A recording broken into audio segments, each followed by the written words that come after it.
wa taala di atas kesempatan dan keizinan daripada Allah memberikan kita peluang dan juga kesihatan untuk sama-sama kita berada di dalam majlis ilmu pada pagi ini walaupun di atas talian. Moga-moga Allah Subhanahu wa taala akan melimpahkan kebaikan demi kebaikan, kerahmatan, ketenangan dan juga keberkatan dalam kehidupan kita insya-Allah. Amin ya rabbal alamin. Baik, ibu-ibu yang dirahmati oleh Allah Subhanahu wa taala, insya-Allah untuk pagi ini kita akan sambung lagi kuliah sirah kita dan kita akan tengok zaman selepas perkahwinan Nabi sallallahu alaihi wasallam. Pada pertemuan kita sebelum hari raya tempoh hari, seminggu sebelum hari raya tu kita dah bincang berkaitan tentang perkahwinan Nabi dengan Khadijah dan juga beberapa hadis berkaitan tentang perkahwinan Nabi bersama dengan isteri-isteri yang lain lah. Ini kita dah bincang dah. Walaupun itu hanyalah beberapa persen sahaja daripada kisah Nabi, namun saya berharapkanlah adalah pengajaran-pengajaran yang kita boleh belajar daripada rumah tangga Nabi sallallahu alaihi wasallam. Ala kulli hal, dalam bahasa mudahnya, Nabi sallallahu alaihi wasallam ni di luar rumah tangga Nabi, maksudnya di luar rumah Nabi, Nabi ni adalah seorang pejuang. Manakala di dalam rumah tangga Nabi, Nabi adalah seorang penyayang. Yang ni saya boleh simpulkan seperti itu. Kalau kita baca dalam babak-babak perkahwinan Nabi, asam garam dalam rumah tangga Nabi sallallahu alaihi wasallam, yang itulah yang ditunjukkan oleh Nabi sallallahu alaihi wasallam dan diakui oleh seorang lagi sahabat Nabi dikenali sebagai Anas bin Malik. Anas bin Malik ni adalah sahabat Nabi yang duduk di dalam rumah Nabi sallallahu alaihi wasallam sepanjang Nabi duduk di Madinah. Tempoh 10 tahun Nabi di Madinah ni, Anas bin Malik ni duduk dengan Nabi dan dia sendiri yang menjadi saksi. Apa yang Nabi buat di luar rumah sama dengan apa yang Nabi buat di dalam rumah tangga Nabi sallallahu alaihi wasallam. Okay. Sebab itu kalau ibu-ibu baca hadis-hadis Nabi, banyak hadis yang diriwayatkan oleh Anas bin Malik. Sebab dia ni orang yang berbeza dengan sahabat lain. Sahabat lain duduk di luar rumah tangga Nabi. Anas duduk dalam rumah Nabi. Okay. Jadi banyaklah cerita-cerita dalam rumah tangga Nabi tu. Bukan sekadar isteri Nabi dicerita, tetapi diceritakan oleh sahabat Nabi sallallahu alaihi wasallam. Anas ni sahabat kecil dia sahabat kecil Nabi sallallahu alaihi wasallam, berkhidmat dengan Nabi di dalam rumah tangga Nabi sallallahu alaihi wasallam. Okey. Kalau ikut hati saya banyak nak cerita tentang rumah tangga Nabi, tapi tak apalah, nanti kita tak boleh move on kan. Banyak benda kita nak bincang tentang Nabi sallallahu alaihi wasallam. Okey, cuma saya nak sentuh sikit je dalam perkahwinan Nabi ni. Kita tengok perkahwinan Nabi dengan Khadijah binti Khuwailid. Okay, banyaklah isteri-isteri Nabi ni, tapi yang dalam tahun yang kita tengah bincang ni iaitu Khadijah binti Khuwailid.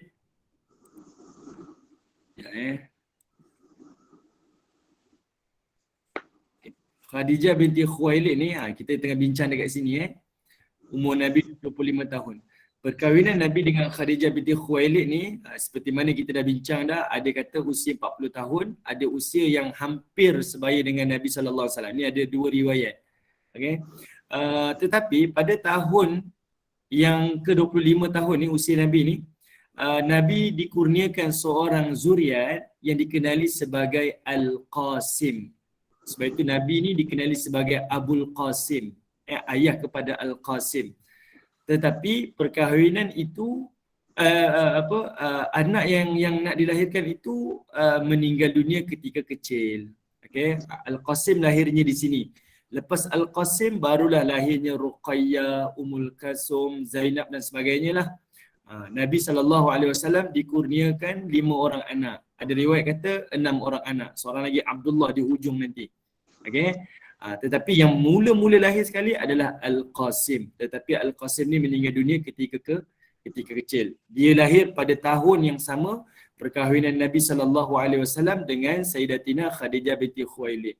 Dan masa Nabi SAW berkahwin dengan Khadijah, waktu tu Khadijah kurniakan, hadiahkan kepada Nabi ada seorang hamba dikenali sebagai Zaid bin Harisah. Zaid bin Harisah ni pun sahabat masyhur, sahabat ni Zaid bin Harisah. Dan Nabi SAW ambil hadiah daripada Khadijah ni Dan Nabi tak jadikan Zaid bin Harisah sebagai anak, sebagai hamba.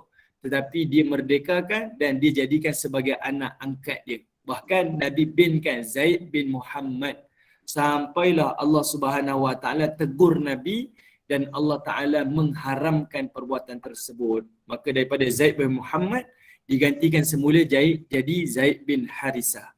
Okay, Zaid bin Harisah ni adalah sahabat Nabi yang bersama-sama dengan Nabi ketika Nabi berdakwah di kota Taif buat pertama kali tu.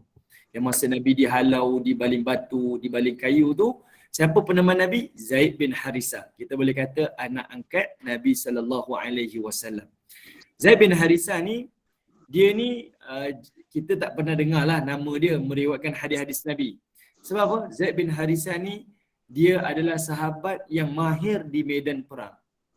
Dan Nabi SAW telah menjadikan Zaid bin Harisah ni sebagai ketua panglima perang Nabi SAW.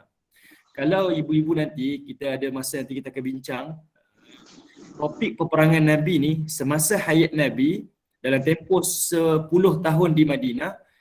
Zaman tu saja peperangan yang berlaku dalam hayat Nabi mencecah hampir 83 peperangan. 83 peperangan, banyak. Dan setiap peperangan itu Nabi akan hantar sahabat-sahabat Nabi menjadi ketua-ketua panglima perang, Brigadier General lah. Jadi ketua-ketua panglima perang.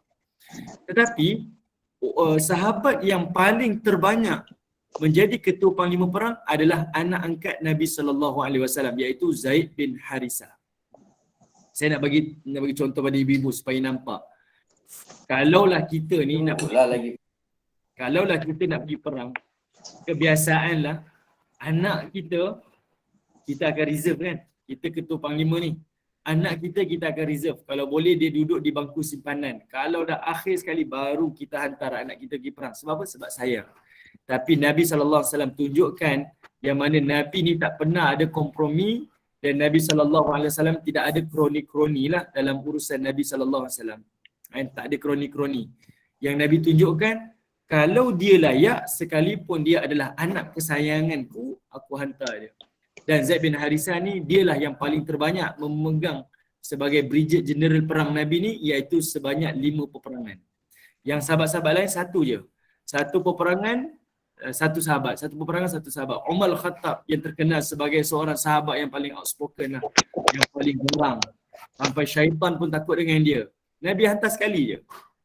Yang lain dia duduk kat bawah, dia tak pernah jadi Brigadier General. Tapi untuk Zaid bin Harisah, anak kesayangan Nabi, Nabi hantar sampai 5 kali jadi ketua panglima perang. Ni Nabi SAW.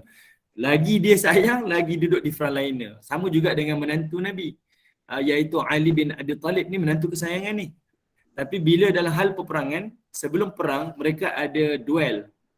Duel ni macam perang tanding lah, perang one by one.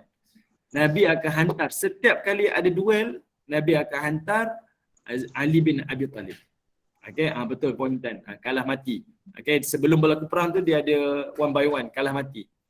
Nabi mesti akan hantar Ali bin Abi Talib. Walaupun ni adalah ahli keluarga Nabi, Nabi tak pernah reserve. Nabi hantar, duduk di frontliner. Ini Nabi SAW. Lagi berisiko, Nabi lebih cepatlah Nabi hantar sahabat-sahabat yang hampir dengan Nabi SAW. Yang dalam kalangan ahli keluarga Nabi. Okey, sebelum kita lanjutkan, saya nak bincang sikit je pada ibu-ibu yang dirahmati oleh Allah dalam hal memberi nama. Kalau ibu-ibu perhatikan, nama-nama anak yang Nabi berikan kepada anak-anak Nabi SAW ni, kebanyakannya namanya satu je. Al-Qasim, Abdullah, kan?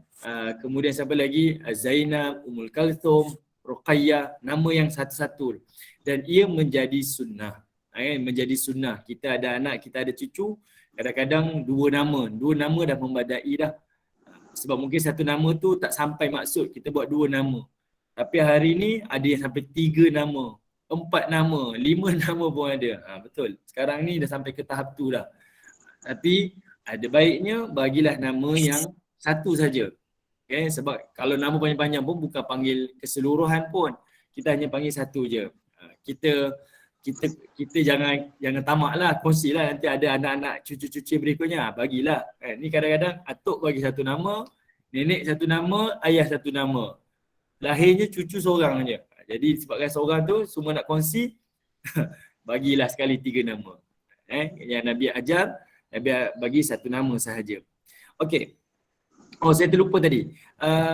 Nabi ada seorang anak angkat, Zaid bin Harisah, dan pada perkahwinan Nabi dengan Khadijah ni, Nabi ketika itu dapat anak ekspres lah. Ada anak tiri Nabi 4 orang. Sebab Khadijah ni perkahwinan dengan Nabi adalah perkahwinan kali ketiga. Dan Nabi ada anak ekspres 4 orang. Jadi saya nak bayang pada ibu-ibu, rumah tangga Nabi ni meriah. Rumah tangga Nabi ni meriah. Sangat meriah. Ada anak kandung, ada anak angkat, ada anak tiri. Dan dia mencakupi rumah tangga kehidupan seorang Muslim. Kalau saya ni ada anak tiri, macam mana? Boleh belajar daripada Nabi. Kalau saya ada anak angkat, boleh belajar daripada Nabi. Kalau ada anak kandung, boleh belajar daripada Nabi SAW. Bayangkan, kita ni kerjanya biasa-biasa je. Balik rumah, anak baru seorang dua dah menengking-nengking kan, marah-marah. Sebab apa? Anak melompat sana, anak melompat sini. Tapi Nabi punya sifat penyayang, luar rumah, Nabi ni presiden negara Madinah. Presiden, Perdana Menteri kita kata. Seorang pemerintah. Balik rumah, anak Nabi bukan seorang-orang. Anak tiri sahaja, anak angkat sahaja, anak kandung sahaja, ada cecah dalam 20 orang lebih. Boleh cecah 20 orang lebih.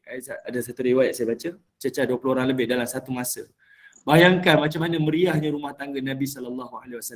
Tapi Nabi punya sifat tu memang menunjukkan pada kita sifat penyayang. Tak ada marah-marah. Sebab apa? Marah ni tak semestinya dengan marah-marah kan. Kadang-kadang dengan ketegasan kita, dengan intonasi body language kita, orang faham. Dan seorang anak tahu ayahnya macam mana. Itu antara lah. Okey, baik, kita bincang sikit nama. Nama yang Nabi SAW anjurkan kepada anak lelaki ataupun cucu lelaki. Ini untuk ibu-ibu lah. Mungkin dia kata saya tak ada anak lah. Mungkin cucu. Yang paling afdal adalah nama yang Nabi sebut dalam hadis riwayat Bukhari, iaitu namanya Abdul Rahman. Ini Nabi sebut Abdul Rahman. Ini paling afdal. Dan nama ni yang paling afdal adalah datang daripada Asmaul Husna. Kita ada 99 nama Allah. Daripada 99 tu pangkalkan dengan nama Abdul. Hamba. Hamba kepada Ar-Rahman. Hamba kepada Ar-Rahim. Hamba kepada Ar-Razak. Ini nama-nama yang paling afdal. Ini Nabi yang galakkan. Kita memperhambakan nama kita kepada Allah Ta'ala. Dan juga boleh juga kalau biasa sangat Abdul Rahman, Abdul Rahim, kita tukar jadi Abdul Razak. Abdul Razak biasa Abdul Matin. Abdul Matin, Al-Matin ni maksudnya Allah yang maha kukuh, yang maha teguh, Abdul Matin. Ataupun Abdul Wadud. Ini nama-nama yang jarang-jarang lah kita pelbagaikan. Tapi kenakan jugalah ada orang bagi nama Abdul Mutakabbir. Itu lain lah ya. Okay. Ada nama-nama Allah ni mesti dinamakan dengan Abdul pangkal dia. Yang kedua, ranking yang kedua ni adalah dengan nama para Nabi. Okay, dengan nama para Nabi. Nama Nuh, nama Adam AS ke, Idris ke, dan sebagainya lah. Itu antaranya. Itu antaralah. Tapi ingat, ada nama yang bukan nama. Okay, ada nama yang bukan nama. Ada orang dia bagi nama anak dia nama yang bukan nama. Contoh macam mana? Antaranya iaitu Al-Bukhari. Kan ada orang nama anak Bukhari ataupun Tirmizi. Ini nama yang bukan nama. Nama yang bukan nama. Boleh ke tidak? Hukumnya boleh. Okay, hukumnya boleh. Sebab apa? Kita tak sandar kepada makna, tapi kita sandarkan kepada individu. Sebab Bukhari itu nama yang datang daripada perkampungan Bukhara di Uzbek. Kalau Tirmizi, dia datang daripada perkampungan Tirmiz. Okay, itu nama tempat. Okay, itu nama tempat. Jadi tak sesuai lah untuk dijadikan sebagai nama. Tetapi kalau disandar kepada individu, boleh. Disandarkan kepada individu, boleh. Tapi kalau disandar pada mana, tak boleh. Jadi kita kena cakna lah. Sebab itu agama kita ni, dia memang way of life lah. Dia mengurus sampai tahap yang paling kecil, paling remeh dalam hal kehidupan ni, dia ajar di dalam agama. Itu antara yang kita boleh sentuh. Okey, ada soalan saya tengok sekejap Tuan bertanya, bagi nama anak contohnya Abdul Rahman tapi panggil Rahman, nama Allah boleh ke? Kalau elok, sebab tu saya kata kita nak bagi nama ni elok bagi nama yang kita akan panggil dengan nama penuh lah. Rahman panggil Abdul Rahman, kan? Abdul Rahman. Saya teringat antara budaya di Turki ataupun di Bosnia, Bosnia tak silap saya, mereka namakan anak mereka Muhammad tapi dia tak sebut Muhammad, tapi dia sebut Mehmet. Mehmet. Sebab apa? Dia tak nak kalau anak tu degil, yang orang kata yang degil tu siapa? Muhammad, dia tak nak. Dia kata Turki lah, terima kasih. Dia kata yang degil tu Muhammad, dia tak nak. Kalau orang kata degil siapa? Mehmet yang degil, bukan Muhammad yang degil. Itu antara kemuliaan lah, mereka memuliakan para nabi. Okey. Jadi nama Allah ni kalau kita namakan anak, kalau boleh biar panggil nama penuh lah. Abdul Rahman, sebab nama tu adalah doa. Dan waktu yang paling afdal bagi nama, kalau kita merancang untuk melakukan akikah, memang hari ke-7 saya nak akikah anak, maka waktu yang paling afdal bagi nama kepada anak tu adalah pada hari ke-7, hari akikah. Tapi bila kita lahir seorang anak, kita tak rancang nak buat akikah. Kita kata tak tahu lagi lah, rezeki tak ada lagi kan. Mungkin tengoklah hari cuti ke, setahun dua ke kita akan buat. Paling afdal akikahkan anak, namakan anak pada hari kelahiran tersebut. Maksud hari lahir tu, hari yang sama itulah namakan anak. Tapi ada orang dia akikah lambat lagi, tapi dia kata saya nak kita nak reveal nama anak tu hari ke-7. Sedangkan dia tak buat akikah pun. Dia terlepaslah satu kelebihan sunnah, iaitu kalau tak buat akikah, afdalnya pada hari kelahiran namakan anak. Tapi kalau dia buat akikah hari ke-7, afdalnya reveal nama anak tu pada hari yang ke-7. Okay, ini adalah bersangkut dengan sikit-sikit berkaitan dengan hukum akad. Okey, tak apa ibu-ibu yang dirahmati Allah, bincang nanti panjang, nanti yang tak habis lagi. Okey, kita tengok pada peristiwa yang berikutnya pada 19 sebelum hijrah. 19 tahun sebelum hijrah. 19 tahun sebelum hijrah, 10 tahun kemudian ketika Rasulullah berusia 35 tahun, berlakunya peristiwa perbalahan dalam kalangan kabilah Quraisy bagi memilih siapa yang berhak untuk meletakkan Hajarul Aswad di tempatnya.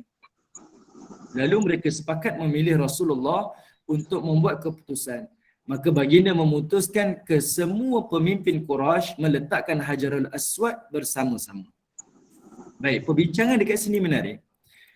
Sengaja Allah Subhanahu Wa Taala meletakkan salah satu perjalanan kehidupan Nabi ni ada berkaitan tentang Kaabah dan juga Hajarul Aswad. Dia mesti ada pengajaran, mesti. Dia tak akan lari, mesti ada pengajaran. Baik, pengajaran yang paling besar dekat sini adalah masa Nabi SAW sekitar usia 35 tahun. Okey, Puan Siti dengar suara saya ke tak dengar? Suara saya ke tak? Dengar elok. Dengar suara Ustaz okey. Okey, baik. Baik. Puan Mia tu tolong off mic ya, Puan Mia. Okey, baik. Sekarang ni pada usia Nabi SAW 35 tahun, orang Arab Quraisy telah meruntuhkan Kaabah yang dibina oleh Nabi Ibrahim AS. Kaabah yang dibina tu telah diruntuhkan. Kenapa diruntuhkan? Runtuhnya Kaabah itu adalah kerana dia dah mula dalam proses reput. Dia dah mula goyang lah, dah nak hancur. Sebab 35 tahun sebelum Nabi SAW lahir, Kaabah telah mengalami satu banjir disebut sebagai banjir Al-Arim. Okay, banjir Al-Arim. Jadi banjir itu meresap di dinding-dinding Kaabah, menjadikan dinding Kaabah ni dia dah mula pecah-pecah. Dia dah mula goyah, dah mula retak. Dan 35 tahun selepas Nabi lahir, maksudnya dalam tempoh selepas 70 tahun, Okey, selepas usia Nabi SAW 70 tahun, selepas maksudnya datang 70 tahun lah, banjir tu berlaku 35 tahun sebelum Nabi lahir. 35 tahun selepas Nabi lahir. 35 tambah 35, 70 tahun lah. Maksudnya 70 tahun selepas banjir tu, orang Arab Quraisy sepakat untuk runtuhkan Kaabah dan bina semula Kaabah. Kerana apa? Kaabah dah dalam keadaan goyang. Dah retak dan nak runtuh. Okay, dibina semula Kaabah. Kalau ibu-ibu tengok di kawasan Kaabah ni, kawasannya adalah seperti lembah. Kalau kita pergi Madinah, kawasannya mendatar kan. Hotel dalam 150-200 meter pun kita rasa steady lagi. 150-200 meter jalannya mendatar. Tapi kalau di kawasan Masjidil Haram, kalau boleh kita nak duduk dekat sofa tu. Menara sofa tu. Kenapa? Sebab yang itu paling dekat 50 meter. Kalau belakang sikit duduk dekat hotel-hotel di belakang sana, sama ada di Ajiad ataupun di Misfalah ataupun di Rizal Akhir. Kan kawasan-kawasan tu dia agak kena naik bukit, turun bukit dan sebagainya. Okay? Sebab Kaabah ni di kawasan lembah. Jadinya bila berlaku hujan, maka kawasan di sekitar Kaabah ni dia tenggelam. Okay? Air-air itu semuanya meresap di dalam dinding-dinding Kaabah. Jadi dalam tempoh 70 tahun Kaabah ni digoyang dan diruntuhkan oleh orang Quraisy. Baik, siapa yang nak runtuhkan Kaabah? Yang runtuhkan Kaabah namanya Al-Walid bin Mughirah Al-Makhzumi. Dia ni adalah keturunan Makhzum. Saya pernah sebut pada ibu-ibu, ada 3 kabilah yang paling mulia di kota di zaman Nabi SAW. Ada 3 kabilah bangsawan lah kita kata. Pertama Bani Hashim, keturunan Nabi. Kemudian yang kedua Bani Asad. Yang ketiga adalah Bani Makhzum. Okay, 3 kabilah ni. 3 ni je yang boleh buat keputusan. Okay, dan dia orang akan bahagi-bahagi tugasan dan juga jawatan antara mereka di kota Mekah. Jadi Bani Makhzum ni ada seorang lelaki namanya Al-Walid bin Mughirah. Dia ni kira sepupu Abu Jahal. Siapa Al-Walid bin Mughirah? Dia adalah ayah kepada Khalid bin Al-Walid. Dia musyrik lah. Al-Walid bin Mughirah ni dialah orang pertama, orang tua yang telah mencadangkan kepada Quraisy untuk runtuhkan Kaabah. Dia yang cadangkan. Dan Abu Jahal setujulah usul tu. Dan Abu Jahal ketika itu dah ada pemerintah. Dan waktu tu Al-Walid lah orang pertama yang pergi panjat Kaabah, runtuhkan Kaabah. Sebab waktu tu orang Quraisy takut. Kita ni takut kalau diruntuhkan Kaabah mungkin disambar petir ke, diturunkan bala musibah dan sebagainya. Jadi orang pertama yang meruntuhkan Kaabah adalah Al-Walid bin Mughirah Al-Makhzumi. Ibu-ibu ingatlah sampai bila. Dia adalah ayah kepada Khalid bin Al-Walid. Khalid bin Al-Walid punya ayah. Okey. Bila dia runtuhkan Kaabah, orang-orang Quraisy semua tengok, tak ada apa-apalah. Maka mereka pun bergotong royong runtuhkan Kaabah dan bina semula Kaabah seperti mana binaan yang ibu-ibu tengok pada hari ini. Dalam bahasa mudah, binaan Kaabah yang kita tengok hari ini adalah binaan Kaabah yang mengikut model spesifikasi daripada Quraisy. Bukan mengikut binaan yang dibina oleh Nabi Ibrahim AS. Nabi Ibrahim AS punya binaan Kaabah dia tak sama.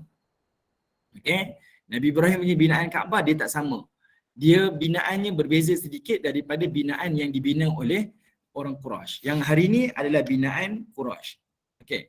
Saya tunjukkan kepada ibu-ibu berkaitan tentang model bentuk Kaabah. Saya minta maaf ibu yang jadi kurang sihat ni, dia kepala saya dia serasa macam pening sedikit lah. Okey, tak apa. Okey. Keluar tak gambarnya? Okey. Baik, yang ini binaan Kaabah yang terbarulah. Okay, ini binaan Kaabah yang dibina oleh Quraisy. Ini binaan Kaabah yang dibina oleh Quraisy. Okay. Apa yang Quraisy tambah? Okey, apa yang Quraisy tambah? Quraisy tambah yang bawah ni. Kalau ibu-ibu nampak dekat sini kita panggil sketing lah. Dalam bahasa Arab dipanggil sebagai syazarwan. Okey, yang ini penambahan daripada Quraisy. Kemudian Quraisy tambah tiang ni, ada 3 tiang dalam Kaabah. Ini ibu-ibu boleh tengok dalam buku ensiklopedia perang tu. Tengok pada muka surat, sekejap saya cek. Muka surat yang ke-10. Boleh tengok pada muka surat yang ke-10. Yang ini cerita dalam Isra Mi'raj. Yang muka surat 10, saya ada cerita dalam peristiwa Isra Mi'raj. Ini just gambaran saja. Okey. Baik, Quraisy dia tambah pertama Syazarwan ni seketing bawah ni. Asalnya seketing ni tak wujud Seketing ni tak wujud. Dia ada tapak. Tapak tu memang Allah Ta'ala bina. Kalau ibu-ibu baca surah Al-Hajj, Allah kata wa idh bawwa'na li Ibrahim makanal bait. Allah tetapkan satu tapak untuk dibinanya Kaabah. Nabi Ibrahim sambung je, completekan binaan tersebut. Tapak tu ada.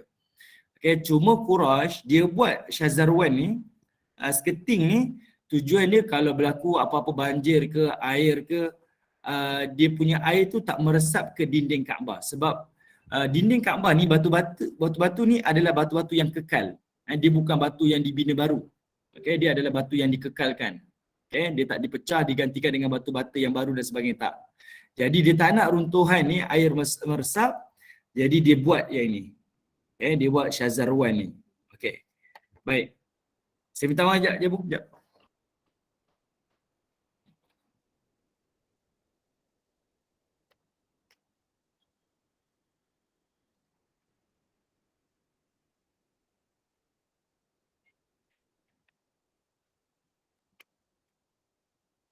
Okey, baik. Kemudian di sini ada tangga lah. Kalau ibu-ibu tengok orang musim haji nak pasang kelambu Kaabah, mereka akan duduk di atas kan. Kat dalam ni dia ada tangga. Tangga ni naik untuk pergi naik atas Kaabah ni. Okey, itu yang pertama. Yang kedua, dia ada pasang tiang. Sebab model zaman Nabi Ibrahim AS, mereka tak ada tak ada bumbung. Binaan Kaabah mereka adalah dalam keadaan terbuka. Maksudnya bumbung ni tak ada. Dia tak buat bumbung. Dia hanya tembok saja. Tembok kotak je. Okey, yang mana kawasan ni tak ada. Bumbung ni tak ada. Kosong kosong. Jadi orang boleh masuk daripada atas. Yang berikutnya, pintu Kaabah zaman Nabi Ibrahim yang Nabi Ibrahim bina dengan Nabi Ismail ni, pintunya ada dua. Pintu masuknya dekat sini dan pintu tu di bawah bukan di atas. Yang ini binaan Quraisy. Quraisy tinggikan. Satu lagi iaitu di depan di sini. Kawasan sini ada satu lagi pintu keluar. Pintu keluar ni ibu-ibu, dia kalau kita masuk pintu Kaabah, pintu dia ke kanan sikit, itu pintu keluar. Okey, itu pintu keluar dia. Sekejap saya tolong tengokkan untuk ibu-ibu. Sekejap, saya check sekejap.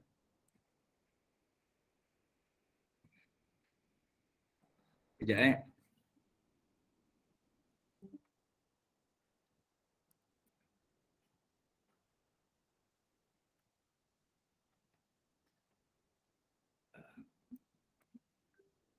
Saya nak tunjuk kat ibu-ibu dekat mana pintu Kaabah yang kedua ni, dia kekal sampai hari ni ada lagi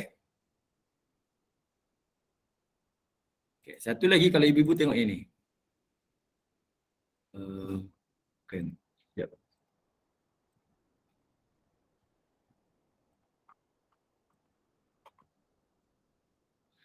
Okey. Ibu-ibu boleh tengok yang ini. Nampak pula. Okey, kalau ibu-ibu perhatikan dekat sini nampak tak? Ada batu ni. Dia bentuk macam pintu. Ini tahun 2019. Tak salah saya berlaku ribut masa musim haji. Jadi terselak Kaabah ni. Jadi kat sini ada pintu.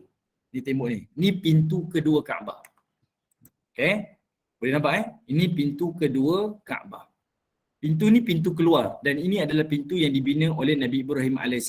Cuma 2018 2018. Terima kasih Puan Nur Razak. Jadinya pintu tu ditutup oleh Quraisy dan dia buat dia buat dikekalkan satu pintu dan pintu tu ditinggikan. Okey, saya minta maaf kalau saya terlalu detail lah.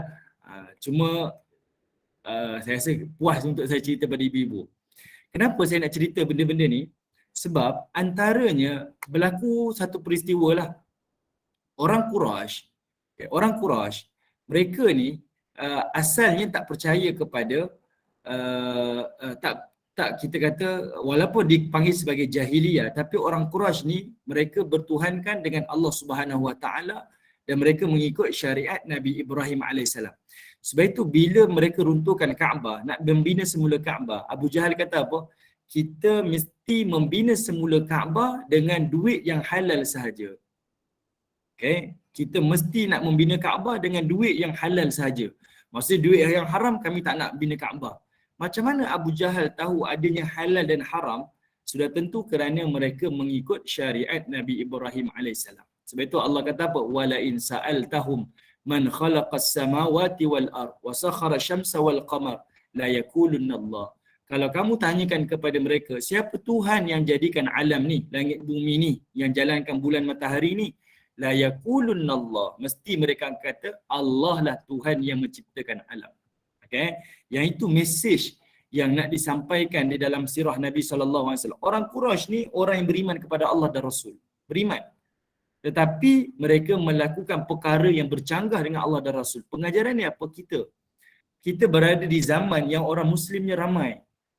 Tapi kita hanya mengambil agama ni pada tempat-tempat yang kita suka saja. Pada hari raya, bulan Ramadan, hari kelahiran, hari kematian, pada perkahwinan. Tapi dalam sudut yang lain kita tak ambil. Dalam muamalah, dalam urusan kehidupan, dalam perniagaan kita tak ambil. Yang itulah yang berlaku kepada Quraisy. Ada part dia ikut ajaran Nabi Ibrahim AS, ada part dia tolak. Maksudnya, kita ni sebenarnya melalui zaman yang macam zaman Nabi SAW. Dan ini adalah contoh teladan yang kita kena ikut. Yang mana orang Quraisy dulu berlaku macam tu, zaman ni pun berlaku macam tu juga. Saya mungkin pernah kisah pada ibu-ibu, ada seorang lelaki Quraisy, lelaki daripada kabilah Bani Khuza'i, dikenali sebagai Amru bin Luhai. Amru bin Luhai ni, dia ni orang Arab yang duduk di kota Mekah, dan dialah orang pertama yang membawa berhala duduk dekat Masjidil Haram. Dialah orang pertama yang membawa berhala. Kenapa dia ni membawa berhala? Pertama, orang Mekah masa tu boleh terima dia ni membawa berhala tu kerana dia ni adalah orang soleh. Pertama, kerana dia orang soleh. Kedua, berhala itu diimport daripada Syam. Orang Mekah melihat kota Syam zaman tu adalah ini kota para anbiya. Okay? Jadi dua kesalahan ni berlaku pada zaman kita. Tak semua apa yang ustaz cakap betul. Kadang-kadang kita kata, siapa cakap? Ustaz cakap. Kita pun tak semak telan bulat-bulat. Tak boleh. Boleh jadi salah, boleh jadi betul. Dan yang kedua, tak semua yang datang daripada negara Arab, semuanya betul. Boleh jadi salah, boleh jadi betul. Dan itulah yang berlaku kepada Amru bin Luhai. Walaupun dia orang soleh, orang Mekah terima bulat-bulat saja. Akhirnya berhala bawa pun mereka terima. Sebab apa? Ni orang soleh buat. Takkan kita salah, takkan dia salah kot. Yang kedua, dia diimport daripada Syam, bumi Anbiya. Kan? Dia datang daripada sana ni. Takkanlah orang Syam bawa benda-benda tak baik kot. Dan itu pengajaran kepada kita. Okay? Tak semestinya orang baik itu baik. Boleh jadi salah, boleh jadi betul. Dan tak semestinya yang datang daripada negara Arab itu semuanya betul. Boleh jadi salah, boleh jadi betul. Ini pengajaran yang berulang-ulang. Okay? Pengajaran yang berulang-ulang daripada sudut sirah. Okay. Baik. Sekarang ibu-ibu yang dirahmati Allah, saya nak tunjuk pada ibu-ibu. Bila Nabi bila diruntuhnya Kaabah dan dibangunkan semula, pendek cerita, duit yang mereka kumpul, duit yang halal untuk membangunkan Kaabah, duit tu tak cukup. Duit yang mereka kumpul nak bangunkan Kaabah, duitnya tak cukup. Akhirnya apa yang berlaku? Maka yang mereka dapat bina adalah sebahagian sahaja daripada binaan Kaabah. Sebahagian sahaja komplit. Sebahagian lagi tak komplit. Iaitu, okey. Sebenarnya Kaabah zaman Nabi Ibrahim, dianya Kaabah tu adalah sampai ke depan ni. Kawasan kita panggil sebagai Hijr Ismail ni, kawasannya sebenarnya tertutup. Kawasan ni tertutup sampailah ke atas. Tembok ni sama tinggi dengan binaan Kaabah ni. Sama tinggi. Maksudnya Kaabah yang zaman Nabi Ibrahim ni, dia tak seperti kotak yang seperti mana zaman Kaabah hari ni lah. Dia dalam bentuk yang pelik sikit. Dia kotak tapi depan tu dia melengkung.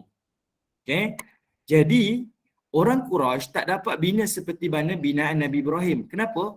Sebab duit yang halal tak cukup. Duit halal tu tak cukup. Yang ada duit haram banyak. Duit haram tu banyak. Duit halal tak cukup. Jadinya mereka bina mana yang ada. Manakala yang berbaki tu, kawasan yang berbaki tu, dia buat tembok. Dan hari ini dikenali sebagai Hijr Ismail. Tapi tembok ni nama kalau orang Arab panggil Al-Hatim, kawasan runtuhan. Al-Hatim, dia panggil Al-Hatim, kawasan runtuhan. Kenapa dia buat tembok ni? Adalah untuk mengasingkan supaya orang yang bertawaf tak masuk di dalam kawasan Kaabah.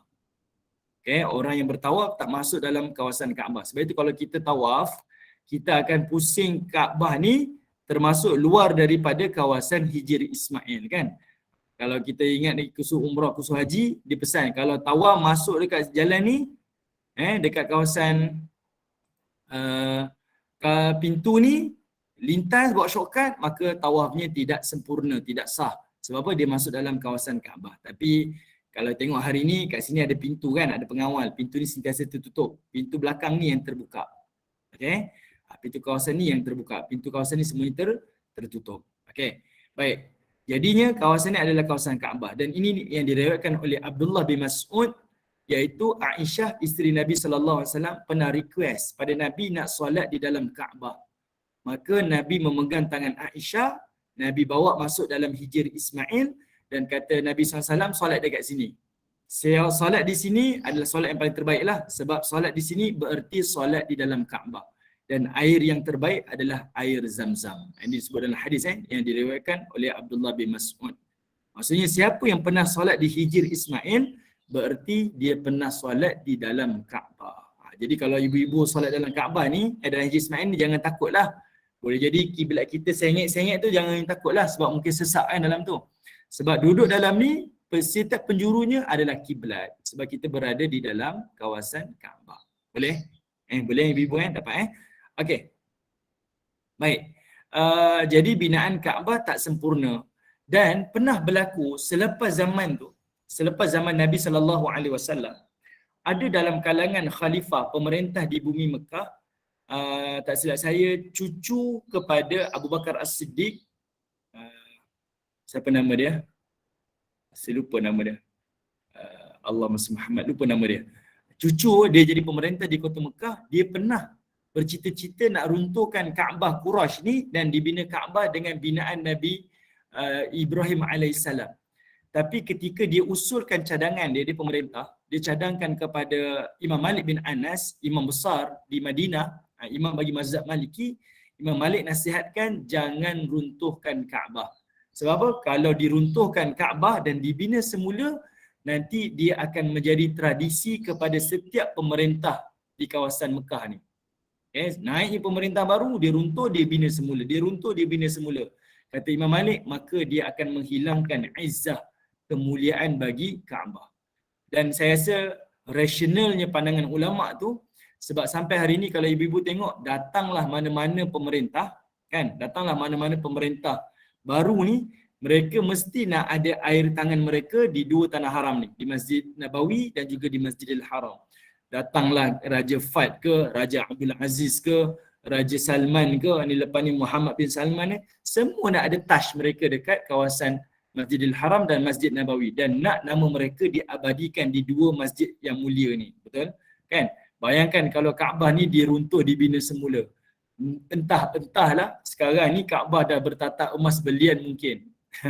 Sebab apa?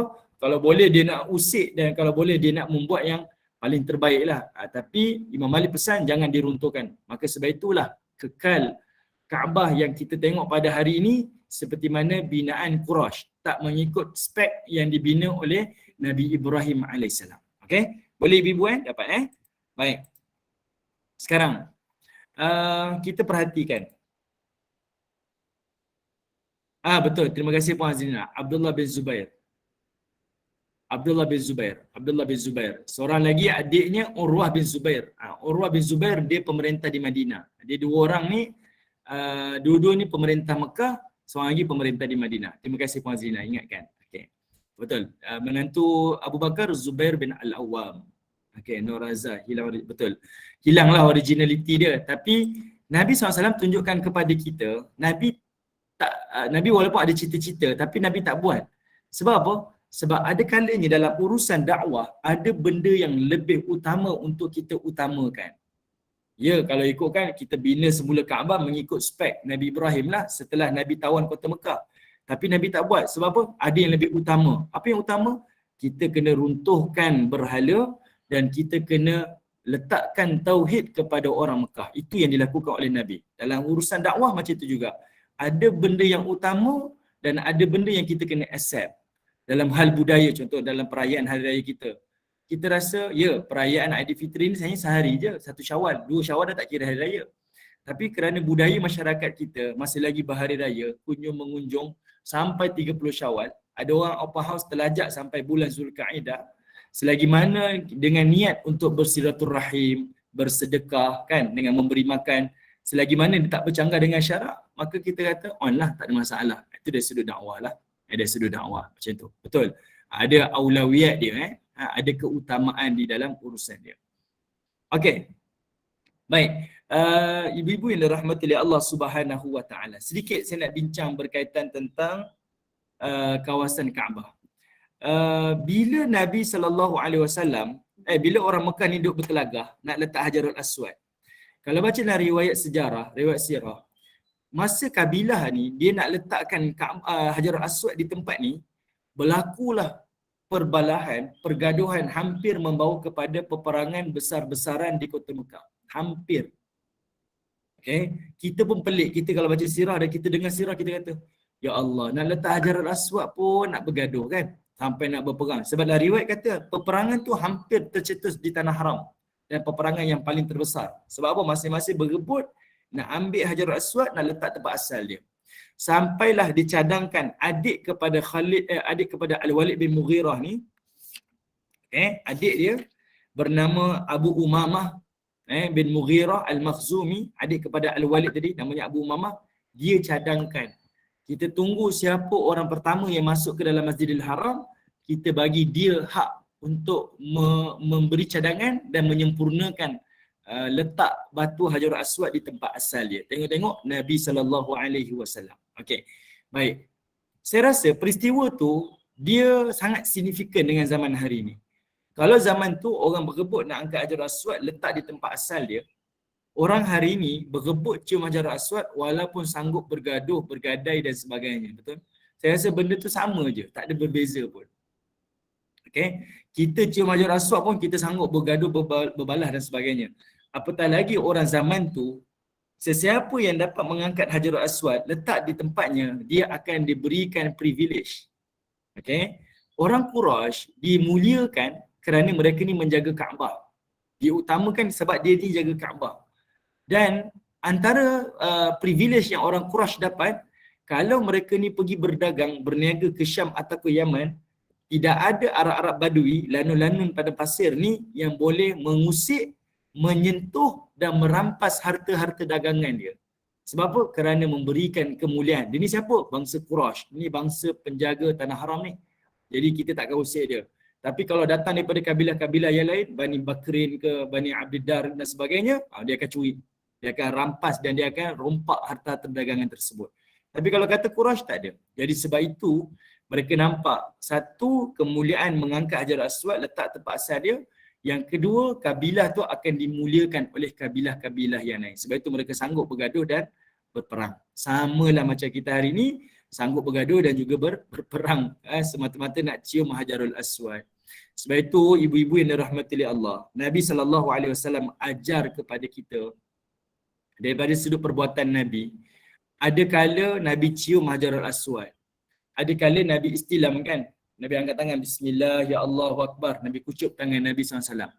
Ada kalanya Nabi tunggang unta Nabi, kemudian Nabi ambil tongkat, Nabi cucuh daripada jauh, di hujung tongkat Nabi di batu Hajarul Aswad, lalu Nabi kucup di hujung tongkat Nabi SAW.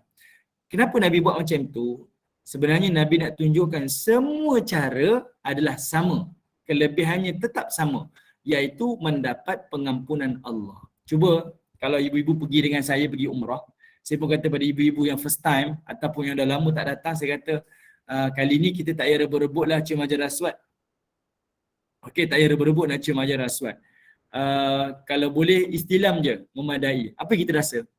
Kita akan rasa, weh, saya datang jauh-jauh ni, belanja besar ni, tak dapat cium Hajarul Aswad tu macam tak sempurna umrah saya, betul? Sedangkan Nabi kata, Apa-apa kaedah pun, kalau mampu cium-cium, kalau tak mampu hanya lambai daripada jauh. Kalau tak mampu, buatlah apa yang kamu mampu, pahalanya tetap sama. Dan di situlah sebenarnya ibu-ibu, kita tertipu dengan ibadah kita. Kita tertipu dengan ibadah kita. Kita sangka yang kita buat itu ibadah, tapi rupa-rupanya ibadah itu menjadi dosa. Kita niat nak cium Hajar Aswad dapat pengampunan, tengok-tengok bila nak cium tu dengan bergaduh, maki hamun, bertolak-tolak dan sebagainya, bukan dapat pengampunan tetapi mendapat dosa daripada Allah Subhanahu Wa Taala. Ini pengajaran sebenarnya yang kita nak tunjukkan dalam kisah ni. Begitu juga masa kita buat ibadah tawaf. Saya tanya pada ibu-ibu lah. Okay, saya buat tanya ibu-ibu. Masa kita tawaf, pergi umrah, kita tawaf, 7 pusingan tawaf. Habis tawaf, apa yang ibu-ibu dapat? Apa yang ibu dapat lepas tawaf tu, kemudian bawa pulang ke tanah air? Apa yang kita dapat sebenarnya? Okay, Puan Nur Razak kata, okay, kita bersentuhan lelaki dan perempuan sambil berebut kan. Itulah, tawaf dah macam tu, cium Hajar Aswad, apa tak lagi kan? Okay, sekarang saya tanya, apa pengajaran yang kita dapat? Kita pergi umrah, kita tawaf 7 pusingan Kaabah, kita balik. Apa yang kita dapat? Setiap ibadah ni mesti ada pengajaran dia, mesti ada perkaranya. Contoh, solat. Kita solat, dia akan mencegah kita daripada fahsyat dan mungkar. Okay? Kemudian kalau kita berpuasa, maka kita akan dapat takwa. Kalau kita menunaikan zakat, kita menyucikan harta. Tapi kalau kita tawaf, kita dapat apa sebenarnya? Saya tanya pada ibu-ibu. Kalau kita tawaf, kita dapat apa sebenarnya? Okey. Mudahnya, kalau kita pergi umrah, ibu-ibu yang dirahmati oleh Allah, umrah dan haji ni, kita boleh kata dalam bahasa mudah, ia sebagai convention umat. Inilah satu-satunya agama yang mampu kumpulkan umat Islam ni dalam satu masa di satu tempat. Tujuan dia apa? Tujuan dia adalah untuk kita saling kenal mengenal. Contohlah kita daripada Malaysia pergi ke tanah Arab. Kita tengok ada satu bangsa ni jenis maki hamun ataupun jenis yang duk tolak-tolak, memang ganas lah. Orang Malaysia selalu kata, kalau datang daripada benua ni, ni ganas-ganas ni. Orang kulit hitam ni semua ganas-ganas. Itu biasa kan kita sebut macam tu. Ataupun kita kata kalau datang daripada negara sekian ni pula, ini banyak melakukan benda-benda khurafat, benda-benda bid'ah. Datang daripada ni, ni orang yang tak ada ilmu, bla bla bla bla. Kita banyak label. Sedangkan ibadah haji dan ibadah umrah ni untuk kita saling kenal. Kita tengok bangsa ni bangsa yang ganas-ganas. Sepatutnya kita bukan label dia, tapi kita tegur dia, nasihatkan dia. Mungkin tak dapat nasihatkan dia, antara pemimpin negara-negara Islam ni ambil kesempatan bila mereka buat mengunjung, ziarah-menziarahi dalam urusan kerja, bagi tahu, negara kamu sekian-sekian. Bayangkan, kalau umat Islam ni dia nampak bangsa sana dengan bangsa kita ni satu agama yang sama, kita ni bersaudara, umat Islam ni akan jadi kuat tau. Orang ni mungkin miskin, datang daripada negara ni, dia miskin, kita kena bantu dia. Bangsa ni dia kekurangan ilmu, kita ada khusus haji, khusus umrah, mereka tak ada, kita kena bantu dari sudut ilmu. Dia bukan istilah label-melabel, tapi dari sudut bantu-membantu. Sebagai contoh macam ni, kita balik raya, semua adik-adik berkunjung balik ke kampung. Adik kita yang bongsu balik naik bas. Adik kita yang bongsu balik naik bas. Kita sebagai kakak, adakah kita cakap dengan anak kita, jangan kawan dengan Pak Busu ya, Pak Busu miskin, dia balik naik bas. Kita label dia. Ke kita ambil tanggungjawab, kita tanya, Pak Busu kenapa ya balik naik bas? Ada masalah kewangan ke? Ada masalah di tempat kerja ke? Kena buang kerja ke? Kita akan bertanya kan? Macam itulah matlamat haji dan umrah. Bukan untuk label-melabel, tapi untuk kita identify, kita lihat apa kekurangan dan kelemahan dunia Islam daripada benua-benua yang lain, negara-negara yang lain, bangsa-bangsa yang lain. Tujuannya adalah untuk kita memperbaiki, belajar dan perbaiki. Itu antaranya. Okay, itu antaranya. Yang itulah mesej sebenarnya. Ibadah ni bukan nafsi-nafsi, tapi dia adalah tempat berkumpul dan tempat kita saling bantu-membantu. Sebab itu bila kita haji, bila kita tawaf, misalnya, kita tawaf. Bila kita tawaf ni ada dua pengajaran. Pertama, pengajaran dia, kita larut dalam lautan manusia. Bila tawaf tu larut. kamu India ke, kamu Cina ke, kamu siapa pun bangsa pun, kita adalah sama di sisi Allah. Kaya miskin tetap sama. Kan? Adakah orang kaya tawaf ke arah bertentangan? Tak ada. Semua dalam tawaf yang sama. Tak ada pun jalan lorong yang dikhaskan. Tak ada. Tawaf tetap di mataf. Pusinglah 7 pusingan sampai selesai. Tetapi bila kita keluar daripada ibadah tawaf, apa yang berlaku? Kita jadi double standard. Yang kaya tak sama dengan miskin. Yang kaya duduk di hotel yang paling mahal, paling mewah. Yang miskin tidur di kawasan dataran Masjidil Haram saja. Masalah-olahnya pengajaran haji dan umrah tu, tawaf tu tak dapat kita nikmati dalam kehidupan. Sayanglah, rugilah. Boleh faham tak ibu-ibu? Kan? Sebab kita dalam tawaf tu kita bersama-sama ni. Tapi luar daripada ibadah, kita tak sama-sama dah. Kita seolah-olahnya mengasingkan. Dia ada double standard kat situ. Kemudian masa kita tawaf ni, bayangkan kalau ada negara ataupun ada jemaah yang lawan arah bertentangan. Kan? Yang geng-geng Turki lah. Kita bagi contoh geng-geng Turki ni kan kalau datang ramai-ramai kan, badannya tegak-tegak. Bayangkan kalau dia berhenti tengah-tengah jalan. Tengah-tengah tawaf tu dia berhenti. Ataupun dia lawan arah bertentangan. Apa yang berlaku? Kawasan tempat tawaf tu mesti akan pecah. Orang akan lari berkeliaran kan.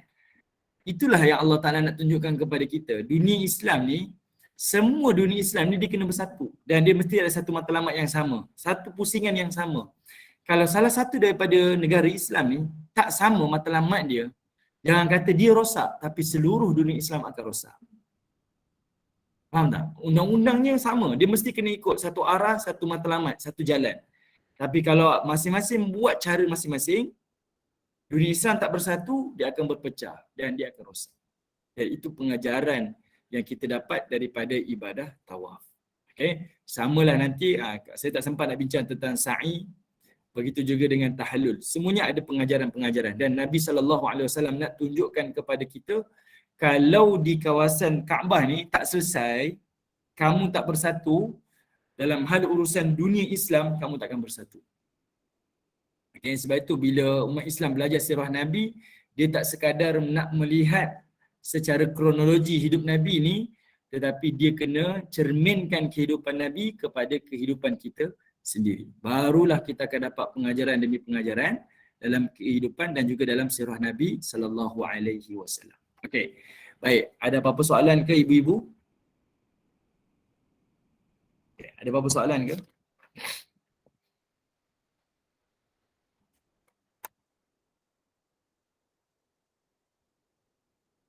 Puan Nik Som pernah jadi mutawif kita kah? Masuk jadi mutawif kita.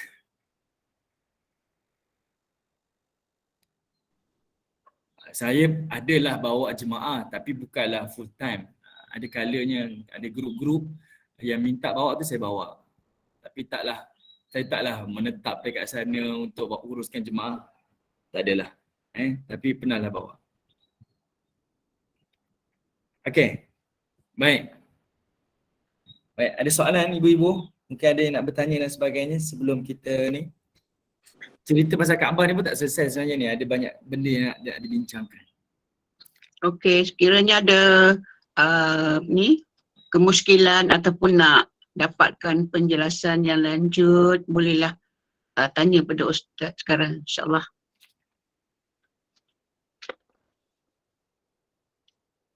Ustaz nak buat komen satu je, Ustaz. Okey, boleh silakan. Kalau apa hakikat daripada ibrah daripada tawaf dan sebagainya tu adalah untuk menyatukan ummah Islam sedunia. Tapi malangnya Ustaz, kan pemimpin-pemimpin kita ni dalam misalnya dalam persidangan OIC, mereka takkan menyentuh mana-mana sensitif isu mengenai dengan sesuatu negara. Ya, apalagi jika membabitkan karakter yang tak elok seperti disebutkan tadi, orang Turki kasar lah, orang India pengotor.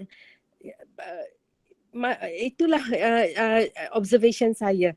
Takkan terjadi selagi pemimpin memikirkan untuk menjaga diplomasi lah, menjaga sensitiviti masing-masing, Ustaz.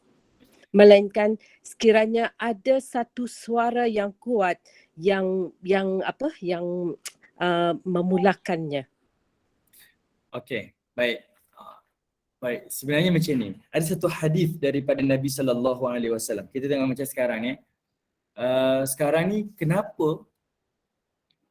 kenapa negara-negara Islam ni bila Palestin dijajah oleh Israel, tak ada orang yang berani tegur. Tak ada pun negara-negara Islam yang berani bangkit untuk pertahankan. Hari ni kalau kita tengok, kalau sudut politik negara dunia hari ni lah, yang agak terkeluar sedikit yang mungkin boleh lawan antaranya Qatar. Tapi Qatar ni dia pun sebab dia bersendirian, tak disokong oleh yang lain-lain. Jadi dia diam. Tapi kita boleh ambil pengajaran daripada keruntuhan kerajaan Osmaniyah. Keruntuhan kerajaan Osmaniyah, dan samalah sampai ke hari ini. Sebab Nabi sebut dalam satu hadis, kata Nabi SAW, yang paling Nabi SAW takut di akhir nanti, yang Nabi risaukan tentang umat dia, apabila dunia dibentangkan di hadapan umat dia. Maksudnya macam ni. Kenapa negara-negara macam Mesir, Jordan yang berhampiran dengan negara ni, Palestin ni, tak berani nak tegur apa yang dilakukan oleh pemimpin-pemimpin Israel? Antaranya adalah kerana ada hubungan dari sudut perniagaan, ada hubungan diplomatik dan sebagainya. Sebab apa? Dunia dah dibentang. Dia tahu kalau dia mengganggu, mungkin akan ada masalah dari sudut ekonomi, mungkin ada masalah dari sudut minyak, dari sudut itu. Yang itu yang Nabi sebut. Apabila dunia dah dibentang depan mata, habis. Yang itu yang buatkan umat Nabi yang akhir-akhir ni akan jadi lebih dalam keadaan kebimbangan. Itu yang dimasukkan lah. Yang itu yang kalau kita tengok pada hari ni, mungkinlah tak ada orang yang akan berani bangkit nak bercakap, sebab masing-masing akan menjaga periuk negara masing-masing lah. Mereka akan jaga, kalau boleh kita selamatkan kita dululah. Atas dasar kita kata kita ada kepentingan-kepentingan kita. Jadi kita tak nak ada masalah-masalah besar, jadi kita ni. Tapi kalau mengikut apa yang diajarkan oleh Nabi SAW, hak-hak orang Islam ni kalau tak dijaga oleh negaranya, umat negara-negara lain semua akan boleh bangkit untuk membantu. Yang ini berlaku masa zaman Nabi di Madinah, orang Islam ada yang berada di Mekah, ada yang Nabi SAW pertahankan dan Nabi bela. Sedangkan dia dua negara yang berbeza. Kan? Kamu rakyat Mekah, kami rakyat Madinah. Tapi tetap Nabi SAW membela orang Islam yang berada di Mekah. Sebab apa? Sebab itu hak kita. Kita perlu bangkit dan bantu. Cuba tengok negara-negara yang lain. Kes baru ni contohlah. Saya tak ingatlah kes mana saya ingat, minta maaf. Saya lupa ada satu kes tu. Kontroversi juga kot. Ada kes tu. Macam mana, tak apa, itu tak ceritalah, agak terbuka lah, tak apa. Okay. Ada kes sebelum ni, ada masalah. Tapi mereka yang bukan Islam ni bangkit. Bersatu hati untuk bantu, untuk sokong, untuk buat solidariti. Berbanding kita yang kunci mulut diam, berdiam diri dan sebagainya. Okay? Sebab itu kita kena bangkitlah. Selagi mana pemimpin dunia Islam mula melihat dunia, habis. Yang itu Nabi sebut dalam hadis Nabi SAW. Dia dah start nampak dunia, habis. Selagi mana dia tak nampak agama, dia tak nampak apa yang kepentingan umat, kepentingan agama dan sebagainya, habislah. Sebab dia dah mula nampak dunia. Ibu-ibu sendiri pun yang mungkin pernah ke Timur Tengah, berulang alik ke Timur Tengah, kita sendiri boleh nampak macam mana pesatnya dan keadaan di Timur Tengah hari ini tak sama macam apa yang kita dengar dan apa yang kita belajar. Tak sama dah. Dia berbeza sama sekali. Okey, baik. Terima kasih kepada Puan Noraza bagi komentar tadi. Terima kasih. Okey, macam mana? Ada soalan lagi? Ustaz, Assalamualaikum. Nak tanya, betul ke ada yang cakap kata dekat Baitullah tu, dekat pintu Kaabah tu, Rasulullah selalu bersandar kat situ. Betul ke Ustaz? Saya nak tahu yang tu je. Terima kasih Ustaz. Assalamualaikum. Waalaikumsalam warahmatullahi. Baik, soalan yang Nabi SAW bersandar di pintu Kaabah tu, sepanjang yang saya baca, saya tak pernah dengar pun, tak pernah dengar. Kemungkinan andaian tu mungkin ada, tapi yang saya baca saya tak pernah dengar. Mungkin ada yang tahu, mungkin boleh bantu lah. Tapi wallahualam saya tak mengetahui. Yang Nabi sandar dekat pintu Kaabah dan sebagainya, wallahualam saya tak mengetahui. Setahu saya tak ada lah, setahu saya tak ada. Tapi tak tahulah, mungkin ada riwayat-riwayat yang lain. Okay.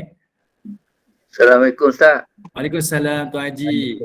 Saya dengar lah, maknanya kita pun nak kata tu nak tanya Ustaz ni. Kita umat Islam ni, jadi kubur Nabi Adam tu kita tak tahu kat mana. Jadi kalau kata ada setengah tu kata kubur Nabi Adam lah di Kaabah tu lah. Sebab tu umat-umat dia atau anak cicit dia berkumpul di sana dan mengelilingi kubur tu. Betul ke Ustaz? Okey. Baik. Okey, terima kasih Tuan Haji Wan Muhammad Nasir. Jawapannya tak ada. Tak ada asal dalam agama, tak diriwayatkan dan tak disebutkan oleh Nabi SAW. Tak ada. Maksudnya kuburnya tu dikatakan, ada kata berduduk bawah tu kita anak Adam ni, anak cucu Adam duduk mengelilingi, tak ada. Tidak ada. Tidak ada. Sebab kubur para Nabi ni banyak yang disenyapkan, tak diketahui. Mungkin sebab ditenggelam dengan cerita-cerita sejarah lah. Sebab itu kalau ibu-ibu tengok kubur Nabi Hud sahaja pun dah banyak. Di Jordan ada, di Yaman ada, kan. Kubur Nabi Ibrahim pun banyak, Ishak, apatah lagi nabi-nabi yang tak berapa nak terkenal ni memang banyak. Kita pun tak tahu yang mana yang paling sahih. Di sini ke, di sini ke, di sini kita tak tahu. Okey, samalah dengan Nabi Adam AS, kita pun tak tahu. Okey, cuma untuk mengatakan di bawah Kaabah itu adanya kubur Nabi Adam dan kita anak cucu yang mengelilingi, yang ini tak disebut dalam nas. Tak ada satu nas pun yang Nabi sebut. Okey, tak ada pun. Yang kita tawaf itu kerana, bukan kita tawaf ni adalah kerana ia tempat yang Allah telah tetapkan.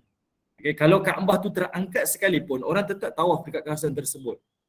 Okay, orang tetap akan tawaf kawasan tersebut sebab ia adalah kawasan yang menjadi arah tumpuan kepada semua makhluk.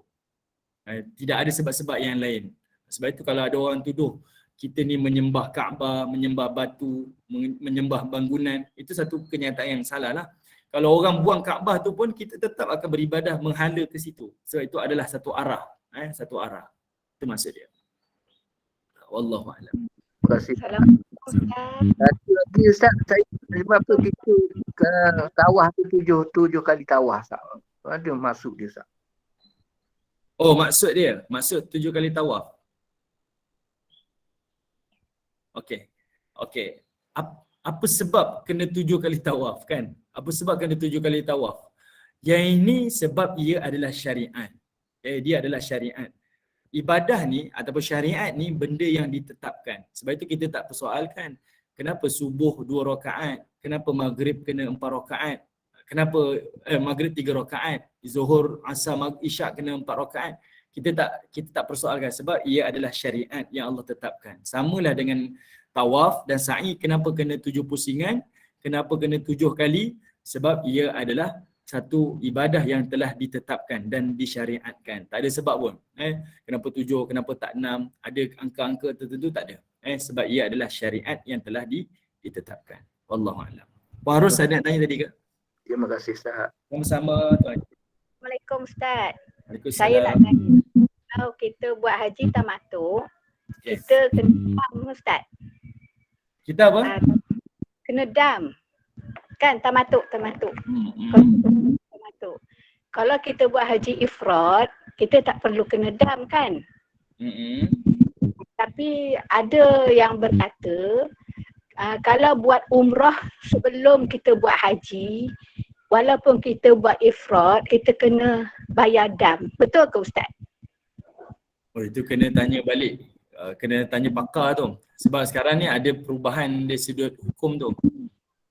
Yang itu saya tak update lah. Saya tak update, minta maaf lah Puan Ros. Itu kena tanya pada pakar. Sebab dia ada perubahan-perubahan tu. Sebab itu kita ada sentiasa ada perbincangan tentang ibadah haji ni. Sebab dia mengikut keadaan juga. Kena tengok balik. Sebab dia sangat teknikal tu. Ya. Okay. Minta maaf Puan Ros. Tak apa. Terima kasih.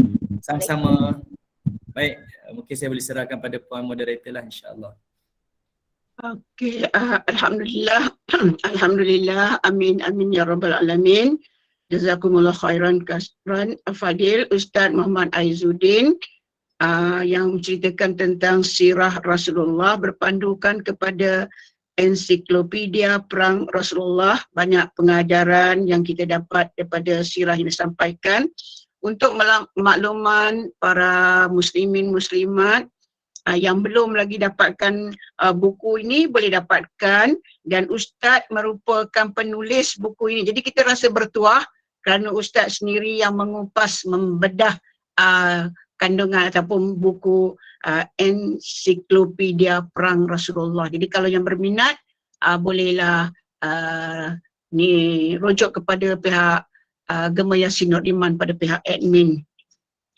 Jadi moga Allah berkati pertemuan kita pada pagi ini. Kita dikurniakan limpah ilmu yang berguna dan jadi hamba-hamba yang taat dan bersyukur. Amin ya rabbal alamin.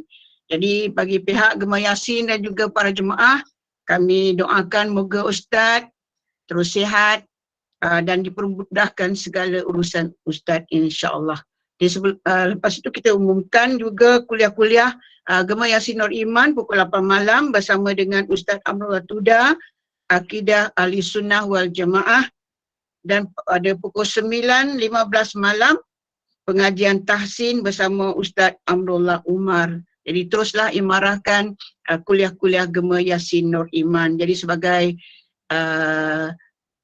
penutup majlis, sebelum tu saya ucapkan terima kasih semua yang setia bersama mengimarahkan kuliah pada pagi ini.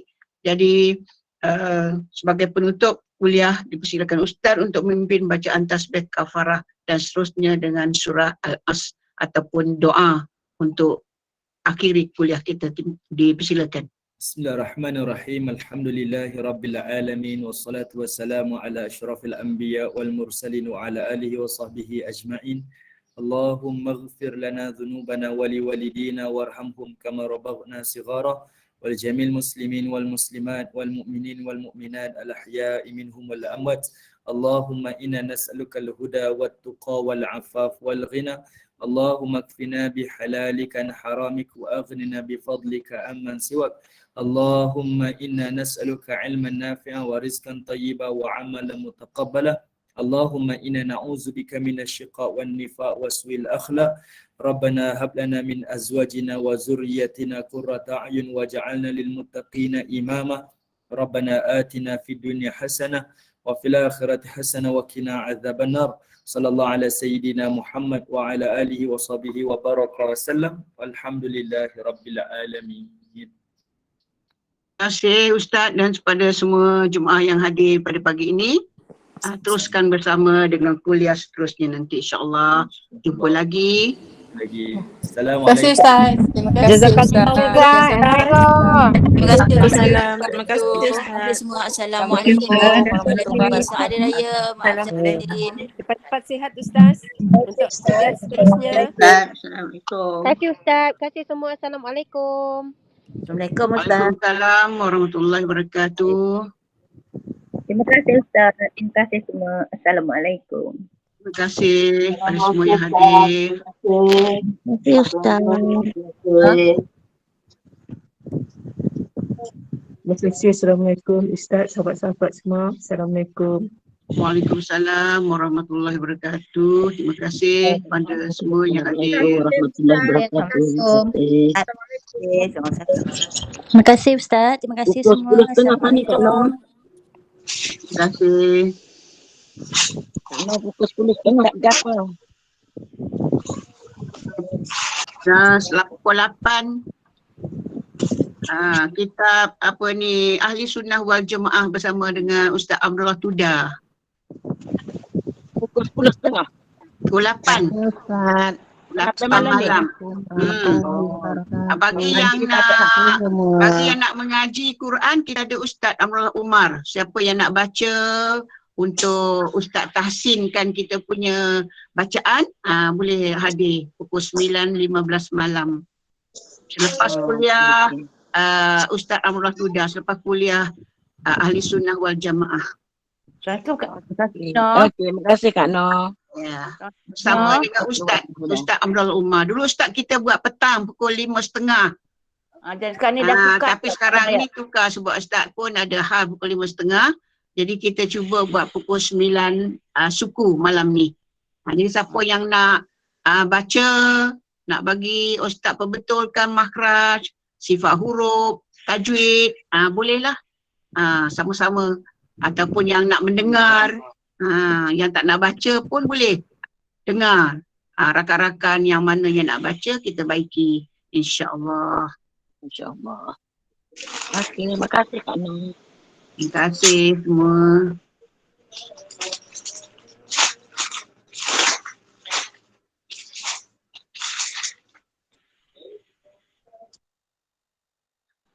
Terima kasih semua. Assalamualaikum warahmatullahi wabarakatuh.